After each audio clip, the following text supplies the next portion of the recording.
Welcome to Rajman naturopathy. Asthma एक बहुत ही common problem है और अस्थमा का मतलब है लंग्स का प्रॉब्लम। जो भी आदमी को दम्मा का शिकायत होता है, दम्मा के शिकायत में बहुत सारे लोग ये समझते हैं कि हार्ट का बीमारी को दम्मा बोलना शुरू कर देता है। आदमी रहता है उसको हार्ट का बीमारी, हार्ट में ब्लॉकेज उसको बोलते हैं। जब चलने फिरने पर दम फूले तो समझिए हार्ट का बीमारी है। और यदि आपको बैठे बैठे दम फूलने लग गया, या नहीं तो रात को सोते वक्त दम फूलने लग गया, या कोई एलर्जी हुआ या कोई बात हुआ अचानक दम फूलने लगे, तब उसको अस्थमा बोलेंगे। लोग अस्थमा और हार्ट के बीमारी में प्रायः अच्छे डॉक्टर का मैंने पूर्जा देखा है, बीमारी हार्ट का रहता है, उसको दमा का इलाज चलता है। दोनों का बीमारी में हम एलोपैथी की बात कर रहे हैं। यदि हार्ट के मरीज को दमा का दवा दिया जाए तो उसको जल्दी हार्ट अटैक हो जाता है, क्योंकि स्टेरॉयड, हार्ट के मरीज को यदि स्टेरॉयड दिया जाए, स्टेरॉयड का इस्तेमाल करेगा तो उसको जल्दी कोलेस्ट्रॉल बनेगा, ज़्यादा कोलेस्ट्रॉल बनेगा बॉडी में और ज़्यादा उससे ब्लॉकेज होगा, उसका ब्लॉकेज ज़्यादा फास्ट होगा।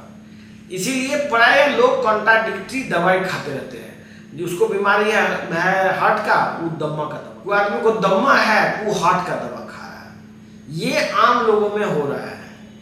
इसीलिए ये जो वीडियो बनाया जा रहा है आप लोगों को बताने के लिए कि आप खुद भी समझिए कि आपको बीमारी क्या है। जरूरी नहीं है कि डॉक्टर ही समझे कि दम्मा का जो इलाज है, दम्मा मतलब आप दम्मा समझ गए, दम्मा दम फूलना, और दम फूलना मतलब यदि हार्ट का बीमारी नहीं है, प्योरली लंग्स की बीमारी का दम फूलता है, उसमें लोग स्टेरॉयड लेते हैं तो टेम्पोररी रिलीफ होता है थोड़ा देर के लिए। लेकिन उस स्टेरॉयड के इफेक्ट से उसका लंग्स में केविटी बनना शुरू हो जाता है।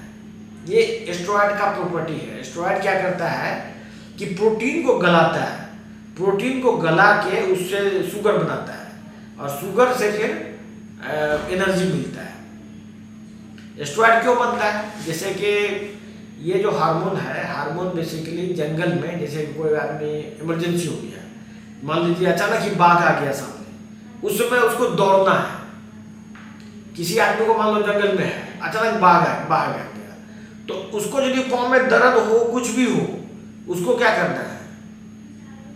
दौड़ना है, नहीं तो मर जाएगा, बाघ खा जाएगा उसको। तो वो वैसे सिचुएशन से लड़ने के लिए शरीर में स्टेरॉयड हार्मोन बनता है। वो हार्मोन इतना स्पीड में बॉडी से प्रोटीन को गलाता है और उससे ग्लूकोज तैयार करता है, जिससे कि वो ज़्यादा से ज़्यादा शुगर बॉडी को मिले और वो दौड़ जाए, अचानक दौड़ जाता है।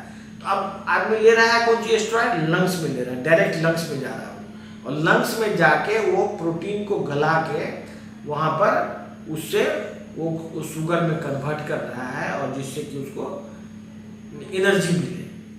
तो जब भी स्टेरॉयड आदमी लेता है तो चाहे कोई भी प्रॉब्लम हो, उसका तुरंत ही ठीक हो जाए। स्टेरॉयड किसी भी बीमारी में तुरंत राहत देने वाला इलाज है। अब तुरंत राहत हो गया उसको, लेकिन राहत किसके कॉस्ट पे हुआ? वो लंग्स को गला के, लंग्स को गलाया उतना देर में, लंग्स को गलाने के कॉस्ट पे वो हुआ। अब यदि आप बराबर स्टेरॉयड लेते रहे, रोज स्टेरॉयड ले रहे हैं, दिन में 2 बार स्टेरॉयड इनहेलर ले रहे हैं, या कोई टेबलेट खा रहा है, अल्टीमेटली क्या होगा? उसका लंग्स एक दिन पूरा ही फैल जाएगा और उसके अंदर छेद हो जाएगा बहुत सारा, और लंग्स में बहुत सारा केविटी बन जाएगा। लंग्स में बनेगा, फिर आपको लीवर में बनेगा, बॉडी के अलग अलग पार्ट में बनेगा। आदमी अल्टीमेटली मोटा के स्वेल कर जाएगा, पूरा फूल जाएगा, और फिर किडनी डैमेज होगा, ब्रेन डैमेज होगा, सब चीज़ होगा। तो स्टेरॉयड का पर हर एक व्यक्ति को जानना चाहिए कि स्टेरॉयड क्या होता है। स्टेरॉयड इमीडिएट राहत देने के लिए क्या मैकेनिज्म है उसका, ये डॉक्टर को पता है, सबको पता है, लेकिन इसके बावजूद भी वो लोग दवाई लिख रहे हैं। और आदमी को, हर एक व्यक्ति को जानना चाहिए कि ये वो जो दवाई खा रहा है इससे हो क्या रहा है।